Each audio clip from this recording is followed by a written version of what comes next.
ఇవాళ ఒకడు వీకెండ్ కాంగ్రెస్ వాడు all India social media head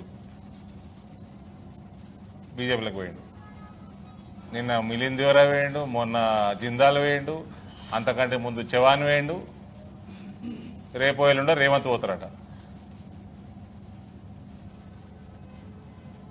ఈ ప్రశ్నలన్నీ జీవన్ రెడ్డి గారే కాదు, రేవంత్ రెడ్డి కూడా ఆన్సర్ చేయలేడు.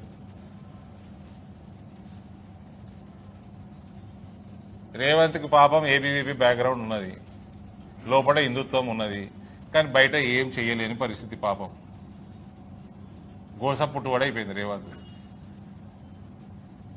ఒక హిందువుకి మేలు చేయలేని ముఖ్యమంత్రి మనది, మన ముఖ్యమంత్రి. మై హిందూ మై ప్రాక్టీస్ అంటున్నాడు. Which what practice? What about all these CAA, NRC, UCC, 370, triple talaq,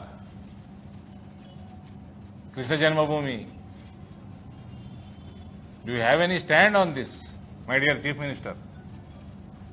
population control పసుపు బోర్డు ఏర్పాటు అక్టోబర్ 4 రాత్రి అయిపోయిందండి. కార్యాలయం ఇన్ఫ్రాస్ట్రక్చర్ క్రియేట్ కావాలి దేశం అంతా. బోర్డు ఏర్పాటు అయిపోయింది. రాష్ట్రపతి ఉత్తర్వులు you cannot question, I cannot question, nobody can question. If somebody is questioning is unfit to contest the election.